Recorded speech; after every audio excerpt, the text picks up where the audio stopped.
Hi everybody, it's Steve here. It's Steve's Vintage Model Builds. How are you all doing today? We're all right here. A little drier today.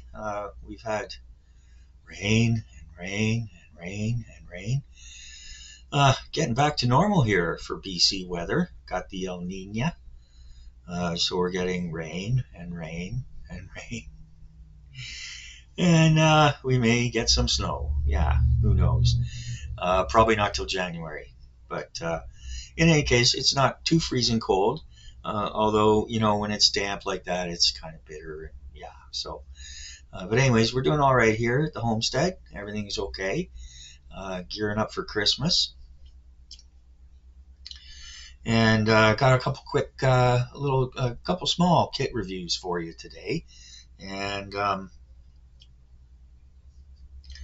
I guess I've got a couple of updates here. Still doing my best with the lighting. I think it looks pretty good this way. I think the last video I did, it was like I was all shiny and bright, just like Christmas. Or Rudolph or whatever, more like that old prospector guy at, what do you call it? Who was it? Rudolph the Red-Nosed Reindeer. What was his name? Klondike Pete or something? Anyways, enough of that.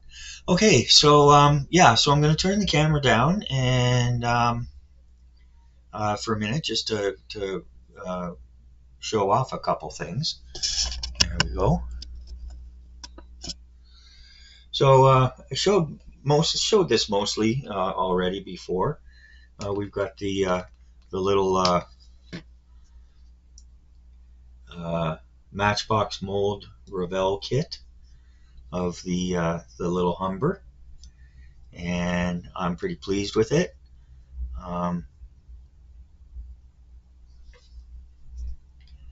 See buddy there?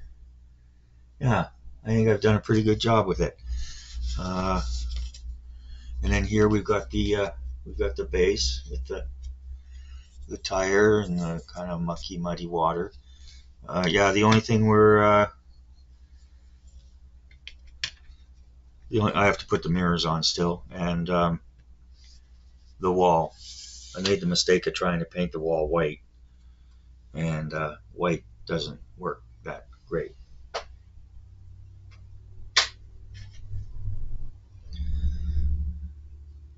What else we got? Oh, yeah.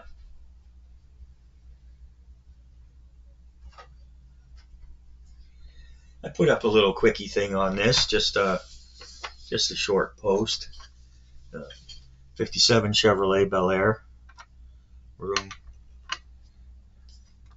Very nice. Pleased with it. Turned out good. Got Buddy here. What happened to my light?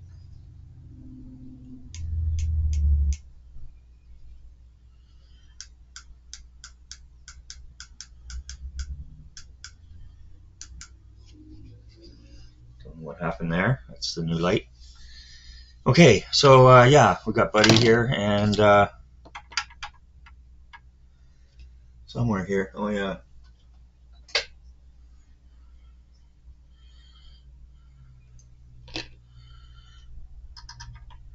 Got one coat of hot pink on the girl, and so they're gonna be fun. So that's that.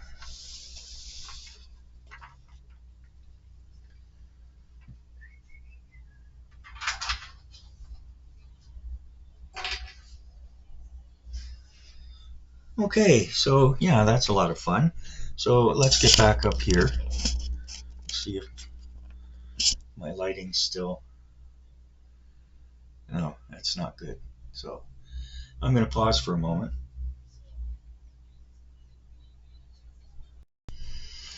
Okay, so hopefully I got that back where it needs to be. And okay, today's offerings. 2 little kits, like I said.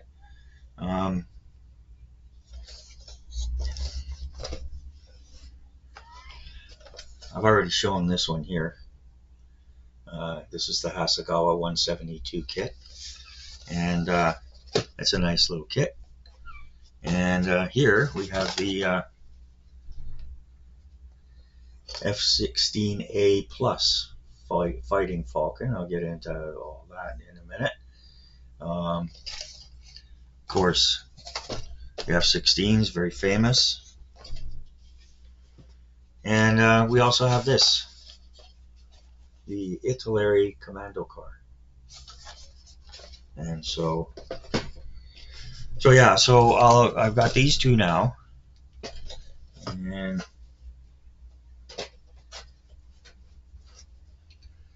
at some point, I'm hoping to be granted the new, or be gifted the new Tamiya 172 F-14A. Looks like a marvelous kit. And so anyways, it may be coming along with the Tooth Fairy, or there's a lot of traffic up there this time of year, so I don't know who's going to deliver it. It might be the Stork, it might be the Tooth Fairy, heaven knows. Anyways, hopefully I don't get a lump of coal. Okay, so we'll start with this one because there's not a heck of a lot to this kit.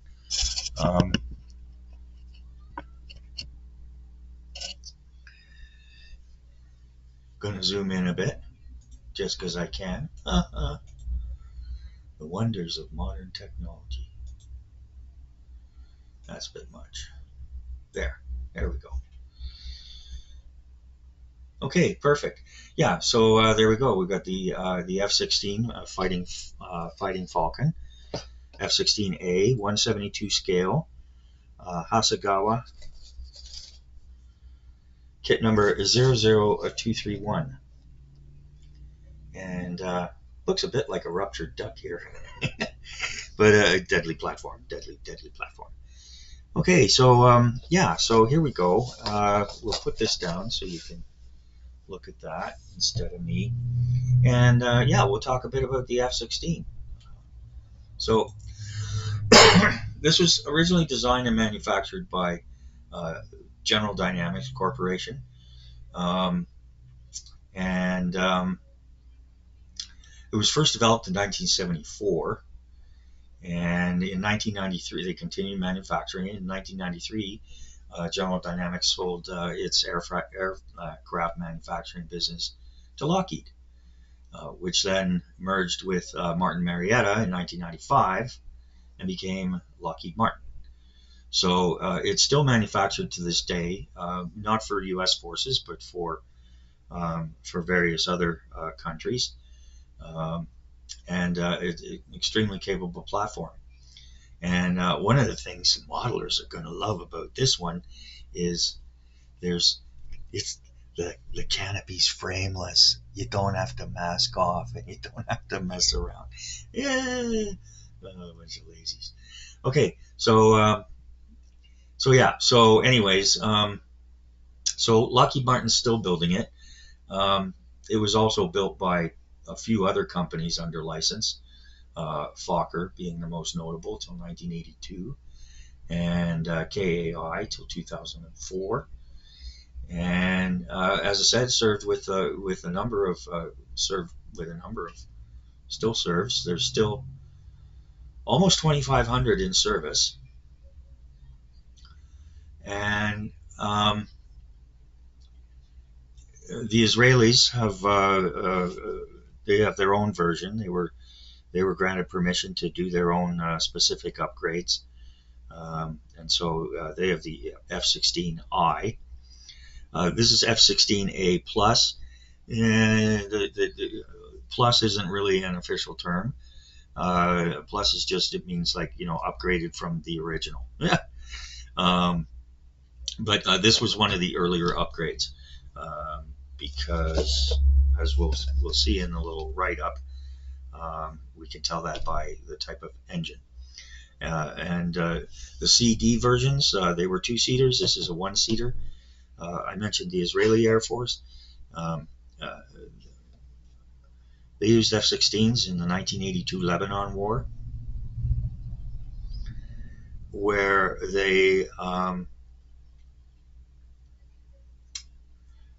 their record against Syrian fighters was 44 to none. They only lost one F-16 through that war, and that was due to a surface-to-air missile. And it was determined after investigation that, well, the crew messed up, and they didn't use the platform's defenses as they should have. So obviously, more training went into that. So yeah, they're still flying them today, and a number of F-16s, the F-16Is, were used in the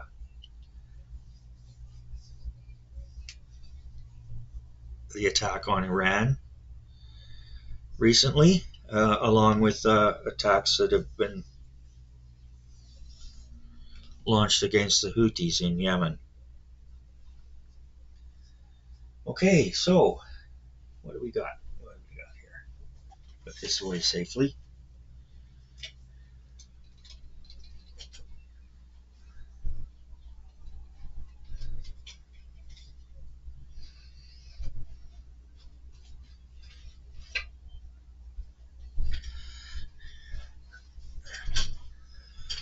All right, so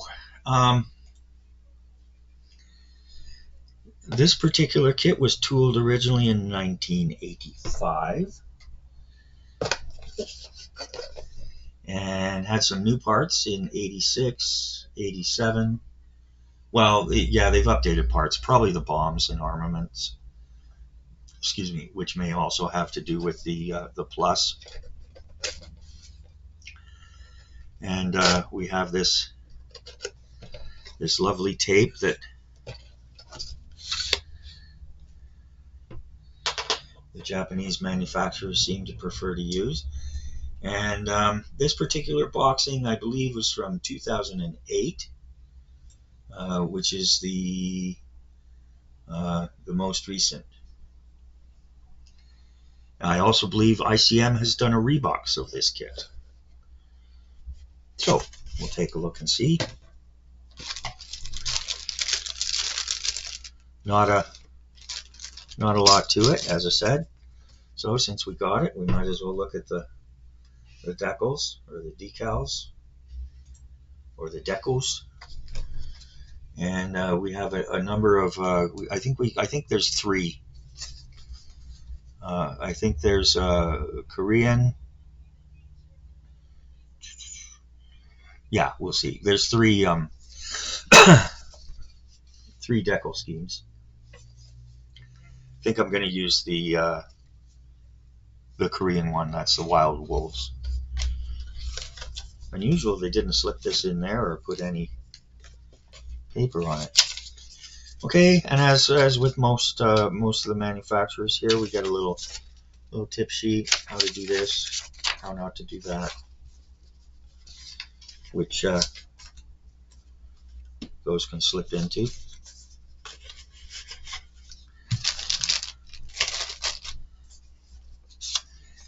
Okay, so here we go. Might as well. How's that? Ooh, I'm zoomed. Oh no. Sorry, folks.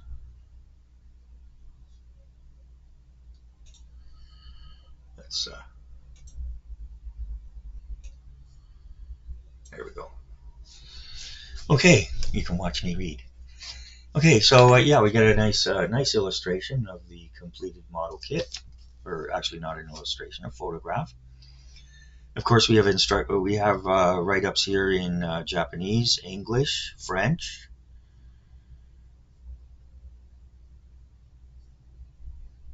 German, and Italian, it looks like. Yeah. So, multiple languages. And they have a nice little write-up here. F-16A Fighting Falcon is an advanced version of the F-16A. The F-16A Plus has been further improved in its ground attack capability. Moreover, its electronic equipment and airframe structure have been reinforced to accommodate heavy round of weapons and their varieties. The area of its horizontal stabilizers have been 30% increased for achieving better stability during bombing.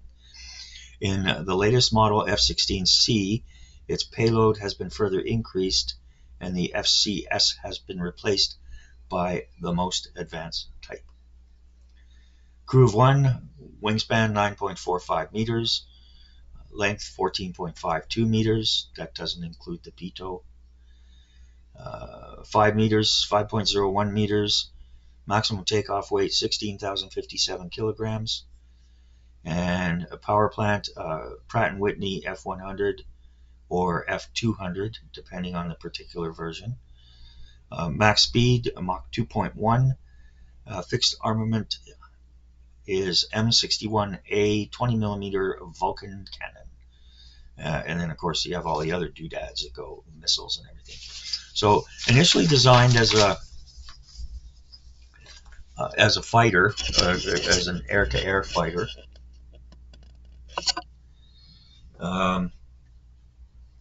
it was upgraded and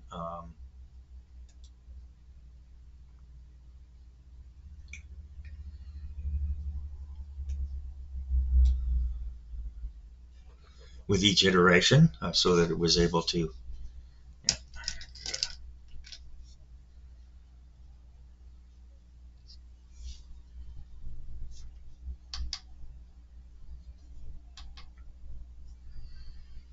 Try that.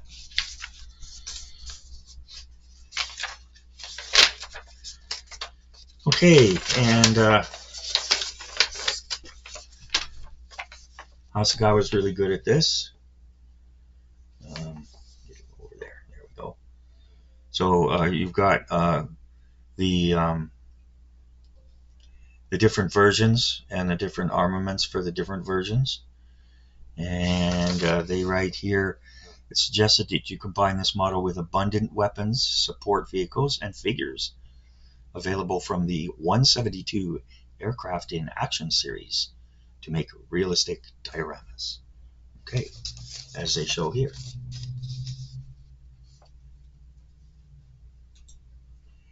There we go.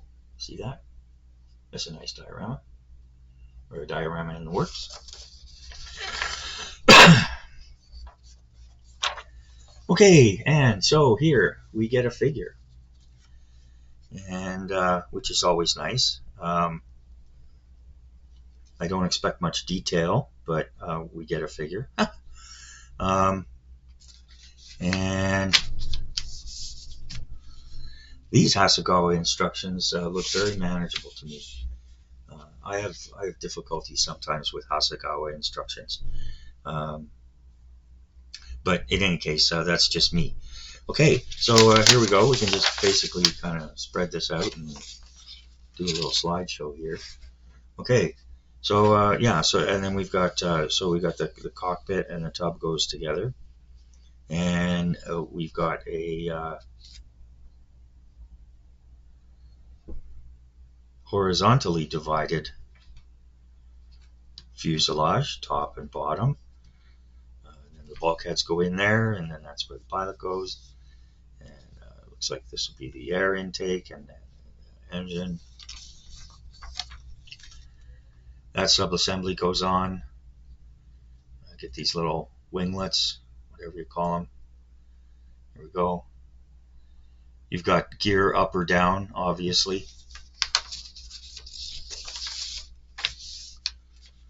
So not a very complex kit. We've got a very extensive color chart and all the different weapons. And then here we have, come on Steve.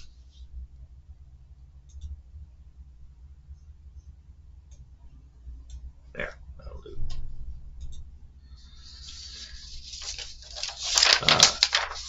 Here at the end we've got the sprue tree map, which is always nice. And I wish that Tamiya would do that. So yeah, so we have three. We have the 50th TFW West Germany. That's Hahn Air Base in West Germany. And then we have the 8th Tactical Fighter Wing Wolfpack in Kunsan, at Kunsan Air Base in Korea. And then we have the Royal Netherlands Air Force as well. I think I'm going to do this this scheme because wolves are cool. Yeah. Okay, so here we go.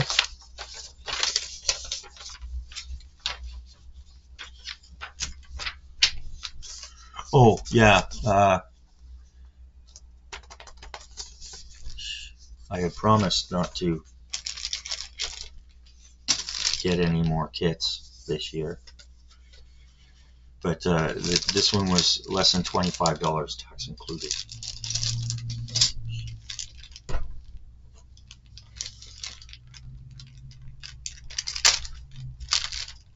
Likewise for the Commando Car.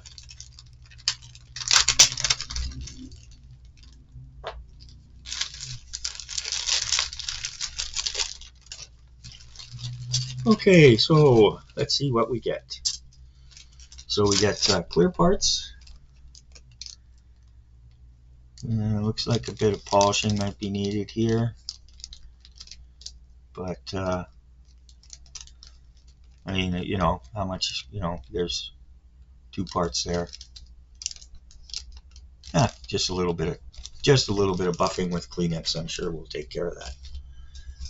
Okay. See what I mean? Yeah, put this out of the way.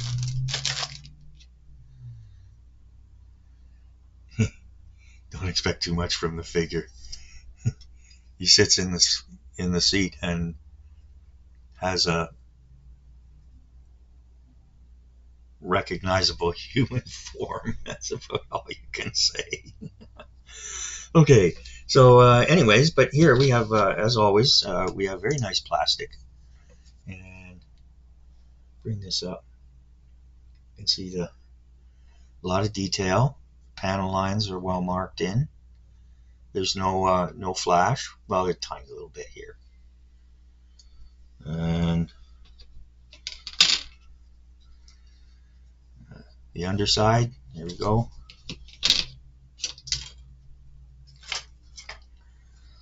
So yeah, plus the clear parts, there's just 4 racks here, including this single one.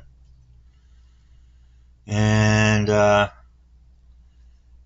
nice detail on the wings and tail planes.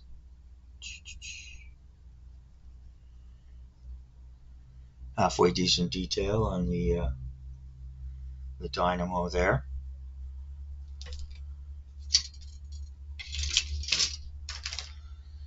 And then we have the armaments set.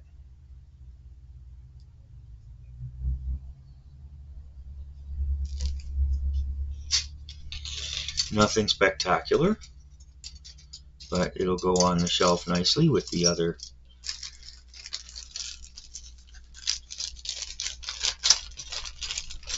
US fighter jets.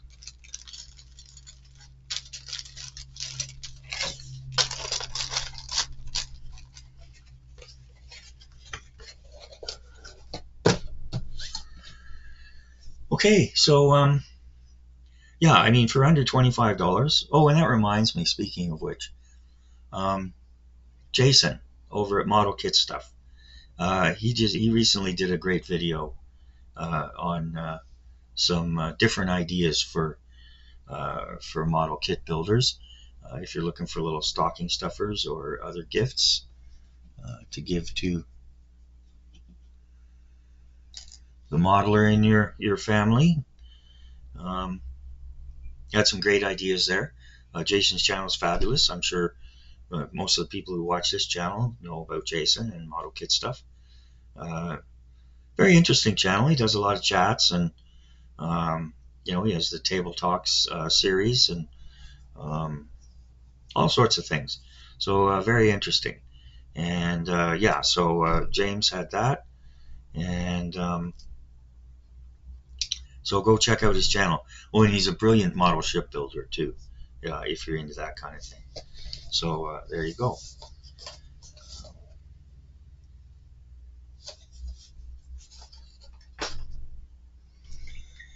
Okay, now next we have this. Now, this is okay. This was originally tooled back in 1976 when Italeri still had an extra A in its name. And I expect it's going to be a lot like the Tamiya SAS Jeep. This comes with one figure. That comes in three figures. And then they've got it's their kit number 320, 135 scale.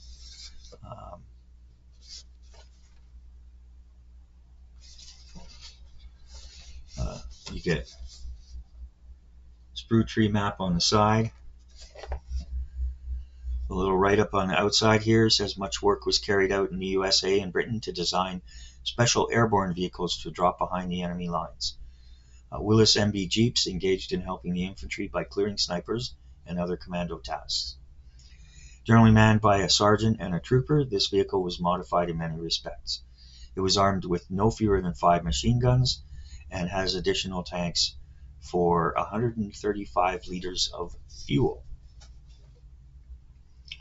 Lots of fuel carrying around. Lots of fuel.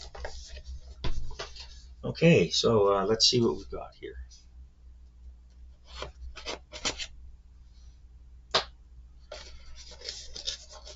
Italeri can be a little bit hit and miss, especially the older stuff, but let's see what we get here.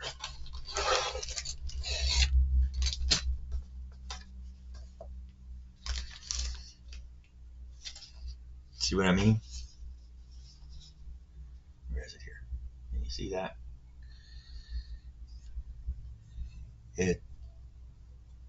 Italeri. 135. There we go.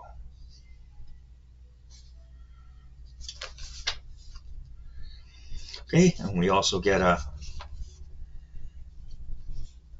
sprue tree map inside. This too is not a complex kit. We assemble the body, the grille, undercarriage, drivetrain, exterior accessories, yada.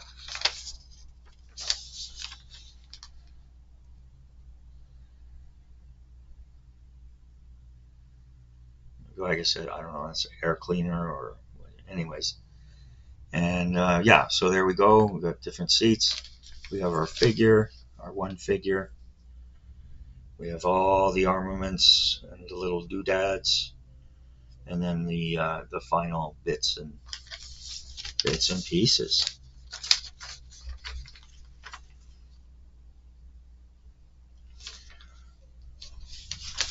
And they quote Model Master paints. Never heard of them, but that can be said for other things. Not much, as you'd expect, not much glass on this thing. It wouldn't have survived very long. No, so basically you just get like two little windscreens and some stuff for the lamps. So,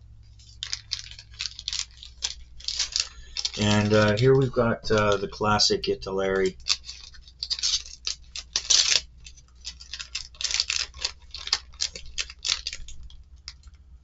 Can we call this olive drab, or is it really dark green? Anyways, it doesn't matter. It's more or less olive drab. Okay, so we get two sprue racks here, and everything is beautifully molded. There is no flash. Get this out of the way. There is no flash. As you'd expect, there's not a lot of detail. These were highly utilitarian, but the dashboard does have dials and gauges on it. And then we have the wheels, all one piece.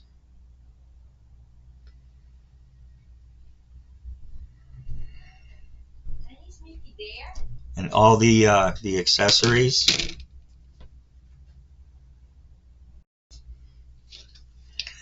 The molding on these guns is perfect.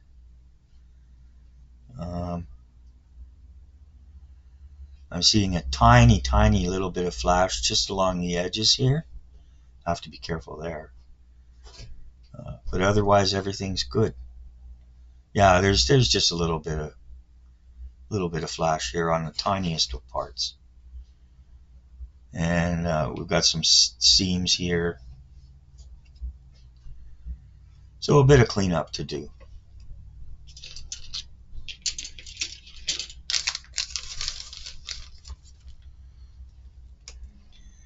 And here we have our figure, who is designed just to sit in the Jeep. I don't know if you can see the expression on his face. He does not look like a happy person.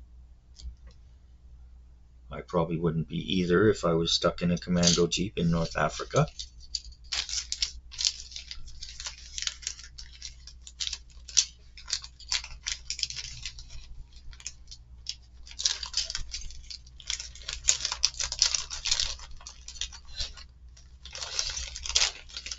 And the SAS in North Africa in particular was very successful with these.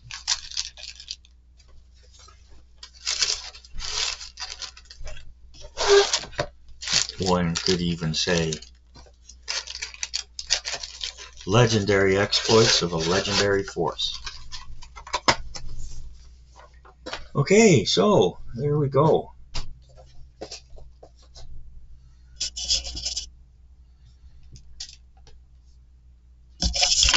Back to my face. There we go. There we go. All right. So yeah. So that's it for that. And I don't expect there'll be anything more that I buy to do until the new year.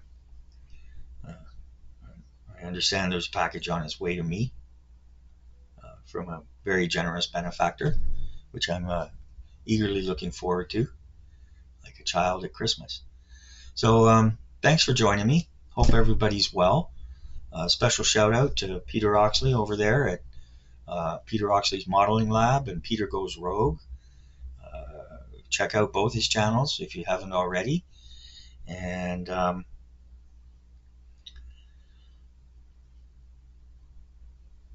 I guess, well, you know, why not? Huh.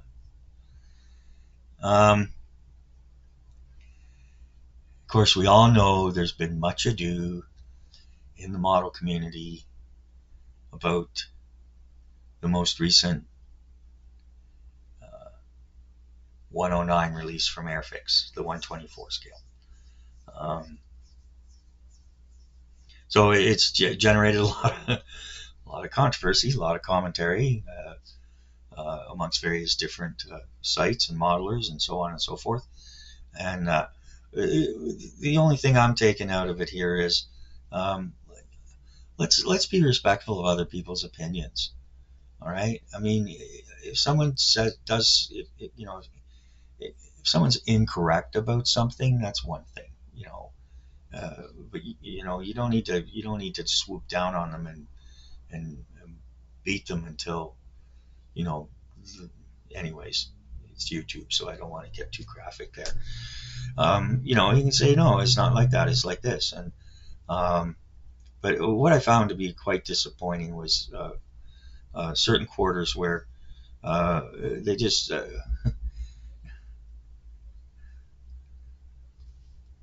they're just denying what was in front of their eyes. And it's you can only review the kit that you've got. And I stopped by Alex Mann's channel today, Mann's Model Moments, and he was very excited to get his 109 and got started on it right away. And he got part way through it, and there were parts missing. So he had to set that aside. In the meantime, the new ICM Hampton arrived at his shop. It's now on his shelves and available for order. That's Mann's Model Moments. Alex Mann, great guy, nice guy, good channel, very knowledgeable, and very respectful of others, which is always nice. So yeah, let's see. We're here to have fun, right? I mean, so let's just have fun. Okay, so yeah, so he was very excited to receive that, and he did a quick unboxing today, and as you'd expect, it looked perfect. Everything from the box, the general packaging, to the size of the box compared to what was inside, which all fit perfectly and snugly, and in separate bags that were reasonable size, appropriate size for what was in them. So yeah, he was very excited to receive that, and he's going to get down to it right away because he's still waiting on replacement parts that weren't in the kit from Airfix. Anyways, people can be passionate, and of course, there's nothing wrong with defending a brand. Everybody knows I'm a Tamiya guy, but when Tamiya messes up or drops the ball, I don't sugarcoat it. It hardly ever happens, but the few occasions where it has, and of course, my observation has been that when stuff like that happens, it doesn't continue to happen. They fix whatever the issue is, and so. But I mean, if the worst thing is that on your 148 bulldozer,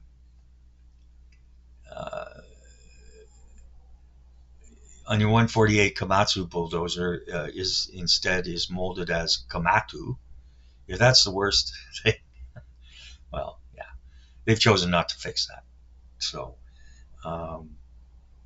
although the sticker they give you says Komatsu, but the stickers, I don't know why they do that. Tamiya, those stickers, they're stickers, okay? No matter what you do, they look like stickers, okay? Anyways, love you, love the community. Always just want to see people getting along. There's such opportunities to learn and exchange ideas and make observations and so on and so forth. So, anyways, sorry, didn't mean to turn it into a lecture, and don't mean it to be a lecture. But it's Christmas, yeah. So let's just all kind of take it easy and take a step back and enjoy the really important things in life: our family, our friends, and if you've got it, your faith. All right, so thanks again to everyone for joining me. I appreciate everybody's time. Hope you've enjoyed it. Hope you found it to be somewhat informative. And not a bad way to pass 40 minutes or so. All right, so thanks again, and we'll be seeing you again soon. Bye now.